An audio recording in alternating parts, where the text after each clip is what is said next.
Hello, hi everybody. This is Massimo from Tanaza. I'm the Success Team Manager, and this webinar is titled How to Set Up a Well-Performing Wi-Fi Network.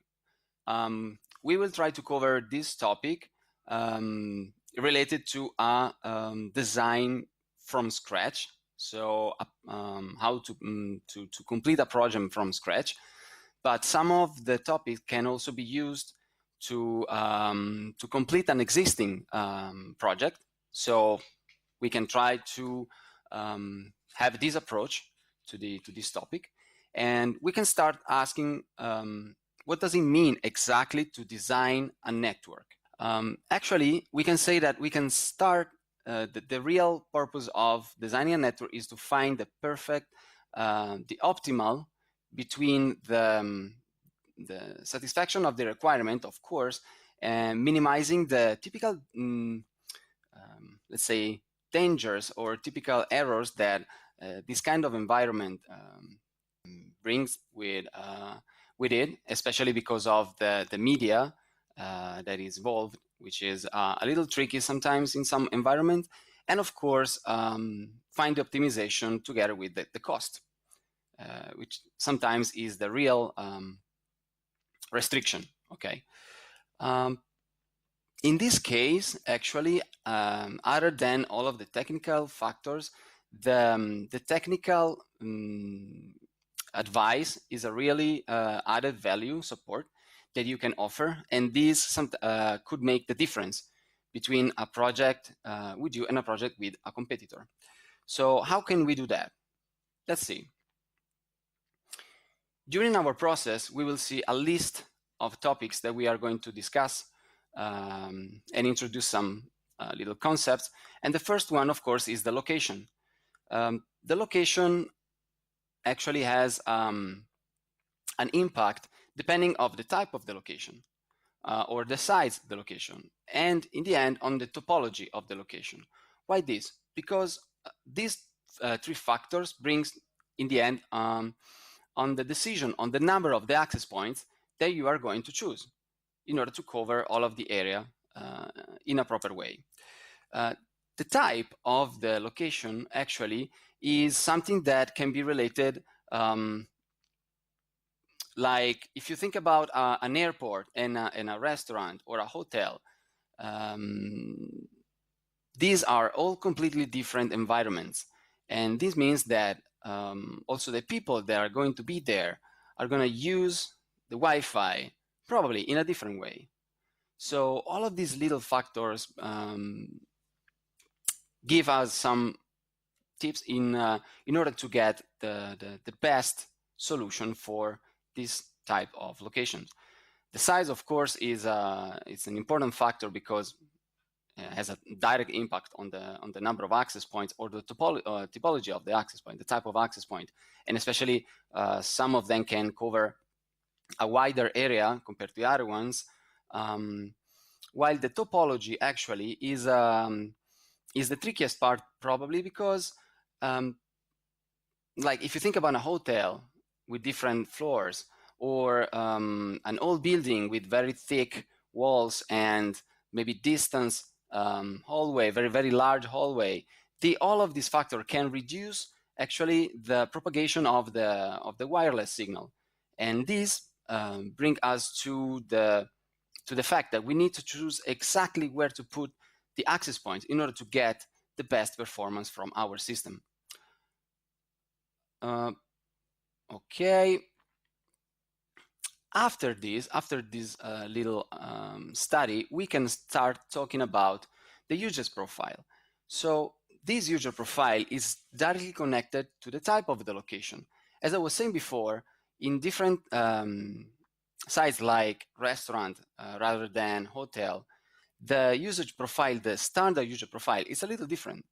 If I want to make a simple example, I can say that probably a guest staying at the hotel can use internet maybe to see a movie rather than like use social media, maybe do a phone call and something like that. Instead, on a restaurant is pretty unlikely that a customer goes there and start like streaming and see, I don't know, a movie on Netflix.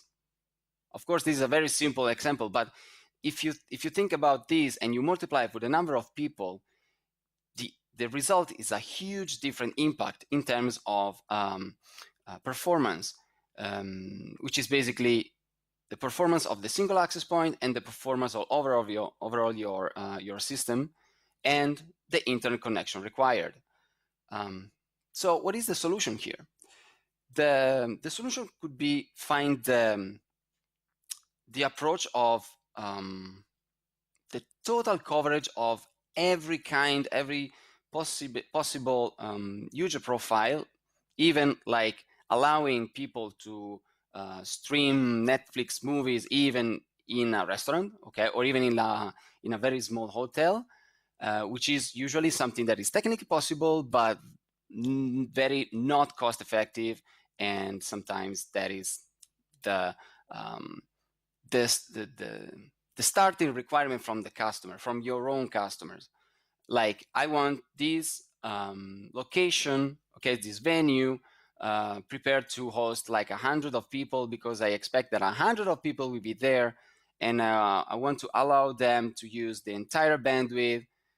So they often come to you with very like unreal expectation, and this is the moment when you can support them in a proper way, making them, letting them understand that it's not always true that the percentage of the users are the same number of the people attending at the location. And this is especially true in some environments like airports, like stations, like camping. It's a little different like in hotels because most of the people are there and they usually use internet. So as you can see, the several different environments brings us to different conclusion and different solution. So now that we saw all of the concepts of the user profile, we can see, we can go in a little detail about the bandwidth calculation. So once you get the type of location and the user profile, okay, in your mind, we can talk about the different user profiles. For instance, as you can imagine, browsing internet has a completely different constraint related to a video call, or just using a social media or streaming video. Usually these factors are basically the bandwidth required, download or upload, and the delay tolerance, the fault tolerance and the delay tolerance. Why this? Because if you are browsing internet or if you are using social media, it's not a big deal if your bandwidth is right enough to let you scroll, and maybe you have to wait a few seconds more in order to an image to be downloaded. Instead, if you're having a phone call or if you're streaming a movie from the internet, even 1 second of delay has a very huge impact on the user experience. And this can be solved, allowing them to have enough bandwidth to, let's say, to be enough reliable even when the wireless interference, the wireless signal is not optimal. So you give them a funnel large enough to be more reliable with their real situation. Because sometimes when you install your access point and the system is going great, after 6 months, maybe you don't know, maybe next to that venue another wireless is installed and that creates interference. So the right dimension of the overall system makes a huge difference. And yes, as you can see, from this little and simple graph, different profiles has very, very, very different constraints and requirements. After that, we can start talking about the signal coverage. So the signal coverage is, as I was telling you before, is very strictly related to the topology of the location. Walls, floors, ceilings, even like if you are thinking about an outdoor location, even the number of trees, the type of the garden, if there is a lake. So all of these details have an impact on the performance of your system. So and here we can have two different approaches. The first one is the maximum, is the ideal approach, like cover all of the area with no, let's say, holes from the wireless signal point of view, which is something that can be achieved, but again, sometimes is not actually effective, speaking about the number of access points or the cost. The best the best solution here, the solution to be that you have to choose, or you can choose actually, is to find and to determine a priority of the area of your location where you have to have enough coverage and signal strength, leaving small areas with less importance in terms of coverage be reachable, but in a different, maybe with a lower quality of signal. For instance, talking again about a hotel, if you imagine a hotel, like a floor in a hotel, you often see the access point located maybe at the beginning of the hallway or in the middle of the floor. So if you put an access point in the middle, all of the walls around on the floor are going to receive a very poor signal strength. On the opposite, if you try to cover all of the walls, especially with an omnidirectional antenna, as you can see, half of the signal is lost outside of the building. So, and the center usually has a poor signal. So here, another approach could be have a single antenna, a single access point for each room or every other room. This increases, of course, the number of access points, but so the optimal could be have like a very strong signal next to the rooms and leaving, if necessary, leaving a less strength signal in the hallway. Why? Because people are going to use more the internet while they are in their own room rather than walking for a few seconds around the hallway. All of these are very, very, very little and simple tips that allows you to find the optimization of your system regarding the signal coverage. After that, the probably more interesting concept is the cost estimation. What I told you since now has direct impact on the overall cost of your project, of your installation. So after you understood the type of the location, the size, and the topology, you decided an estimation of the user profile from your customer and the number of customers, the concurrent customers. You are now in front of the choice of your access point.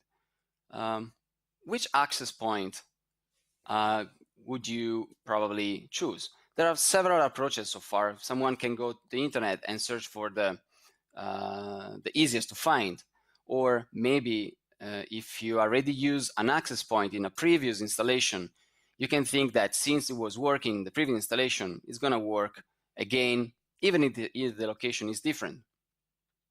So here at Tanaza, we tried to analyze from a technical point of view all of the access points that we supported, and we found out that regardless the aesthetic maybe or the brand name, a lot of access points are basically similar, like comparable one to each other. Even an access point of a big brand compared to an access point of an almost unknown brand.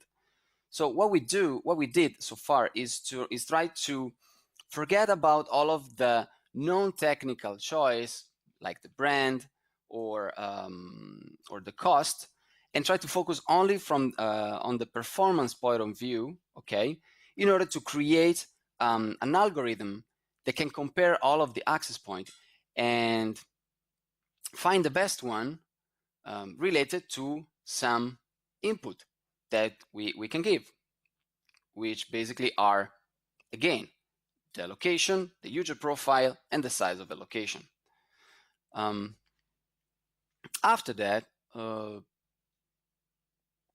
there's actually nothing else to talk about this, because it's pretty easy to understand that if you choose the most expensive one, is going to have an higher impact on your system. But the tricky part is that sometimes you can use this maybe a less expensive access point without going to the very cheap one, and you can have the same performance of a most expensive, maybe more famous one.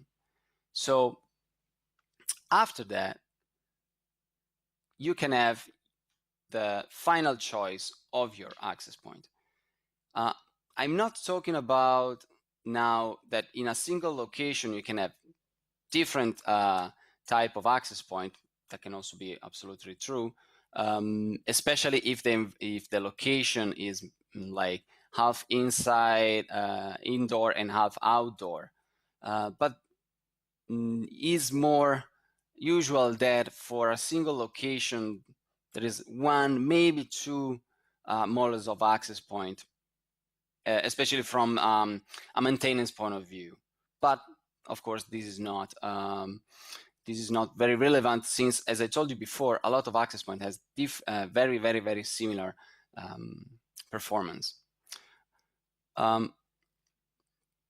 Okay, so what we did at Tanaza, everything that I told you until now, we tried to create a step-by-step tool that allows you to automatically do this choice in order to get a list of a supported access point, okay, listed by the compatibility, the performance, and the starting maybe from the number of access points, for the smaller number of access points that you can choose, okay. And for the ones that are not aware of, this tool is called Access Point Selector. The Access Point Selector is a tool that automatically updates his algorithm as soon as we integrate a new access point, and gives you the result from a performance point of view, leaving all of the topology point of view to a conversation one by one. Why? Because even if you choose a solution for I don't know, like camping or a restaurant, and the second one is still another restaurant, it doesn't mean that the solution has to be the same, because the topology can be so different. So we decided that this tool is given for free. You will see in a few seconds. I will show you, and after you get all of the list of access points, you can feel free to contact us, maybe providing us the plan of the location or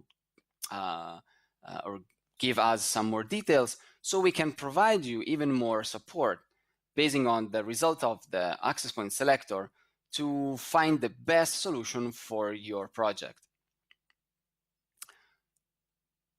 Okay, this is a very, very, very quick slide just to give you an overall idea, and this is the link where you can find the tool that I was talking about.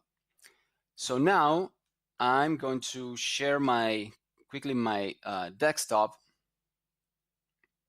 okay, you should be able to see the interface of our access point selector. Okay, so as we start, you can see, let me reduce a little bit dimension so you might, okay. As you can see, the first step is, every step is completed by a question. So, and the first one is like, in which type of location are you deploying your Wi-Fi network? We tried to summarize the most common ones, but the real story here is that if you cannot find your specific location here, I suggest you to click the most similar one. For instance, in terms of, let's say, characteristic, like weeks ago, a customer asked me suggestions for a camping, okay? And since a camping is pretty wide area with a lot of trees, is an outdoor, absolutely, but the concentration of people is not that high. I suggest him to compare the result, like maybe starting from a parking lot, which is a very large area, is usually outdoor, and the concentration of people is not that high. And usually the overall bandwidth is not huge. It's not very, very, very high.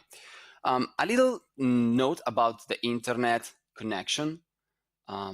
Sometimes we can have a very a project which is basically the best that you can have, but the result, the user experience, is really poor.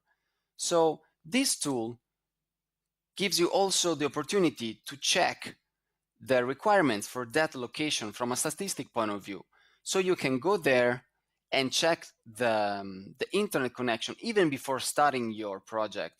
So you can use this tool to demonstrate to your customers that even if you install the right number of access points with the right coverage and everything, if the internet connection is poor, or maybe it's not reliable enough, you can basically have a very poor user experience. And it's not your fault, it's not a device fault, it's the internet connection fault.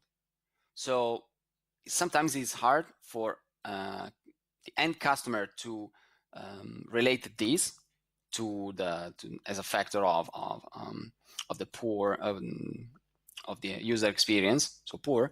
So I hope that this tool gives you more confidence when you have to talk with your customers about this factor.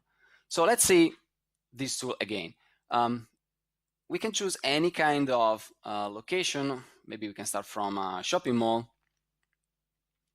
And the second step is another question that lets you decide the size of the location. So we tried to keep this really simple. So we give like 3 size for every location, three sizes with an average, okay, of users. As you can see here below, once you select the dimension, there is a number called maximum concurrent Wi-Fi users. And you might wonder why we choose that number. So as I told you before, the type of the location changed also the number of concurrent access point compared to the total amount of people there. So we tried to take advantage of the documentation of the Wi-Fi, of many books and articles and everything, and we completed that study with our experience, or our customers' experience, and getting some data, analyzing and see where all of this data can be reliable enough. So we tried to help you even more, giving you a reliable expectation. Remember, this is statistic, okay, of the number of concurrent user in an average, okay, as an average. So for this location, if you choose something like a medium location, okay, the third step is the user profile section. And this is the last one before you get your access point list. As you can see, some of the profiles are already selected and highlighted. Why? Because we wanted to help you, giving you a pre-selection of the most used user profiles for that specific location. In any moment, you are free to increase or delete the user profile that you don't like, okay? And as you can see, there is a direct effect on the bandwidth requested by a single user and the overall side bandwidth required, okay?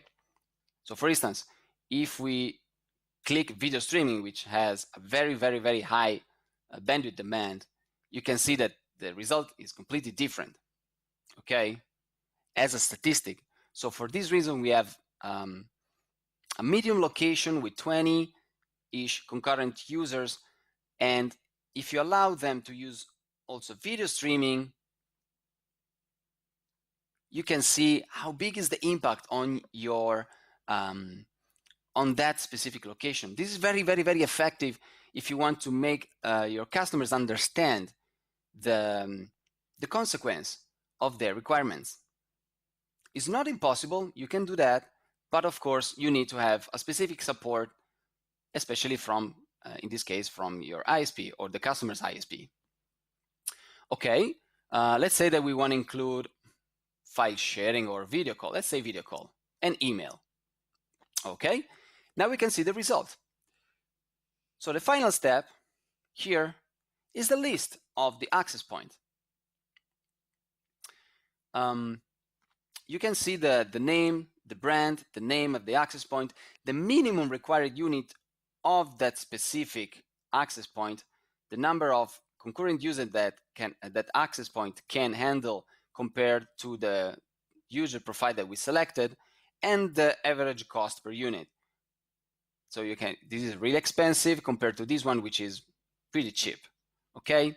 Of course, if we scroll down, you will see more and more and more access point here, and this number is going to increase. Why? Because the optimum, like here, okay, you can have the same result using 6 units of this model or 1 or 2 of these models. Okay, in any moment, of course, you can filter your selection, maybe choose only the access point that has a medium cost until you find the perfect one for you. The label that you can see here, it's a label that tells you that installing Tanaza in this access point is really, really, really, really simple. Where with simple, we mean that you just have to go into the local web page of the access point, upload the firmware, and it's done. So you can take in consideration also this for your choice, or you can also filter for any kind of brand that you might like. And this is a little recap that you will also see once you select your access point. For instance, here, if we choose this, you can see a summary of the project. So a shopping mall with more or less 100 people, concurrent users. The user profile has this impact. This is the model. A little recap of the performance and datasheet of the model. This is a direct link to our success portal with the instruction and the firmware download and the estimated requirements, which is something that you might want to show to your final customer. If you need more help, especially from the topology or other help choosing the best access point for you, there is a link here that you can click and talk with us. And in any moment, of course, you can contact our support team through this button, this link here, and open a case and talk about your project. So I hope you enjoy these few moments that we shared together, and feel free to contact us for any doubt. Thank you again for your time, and talk to you soon.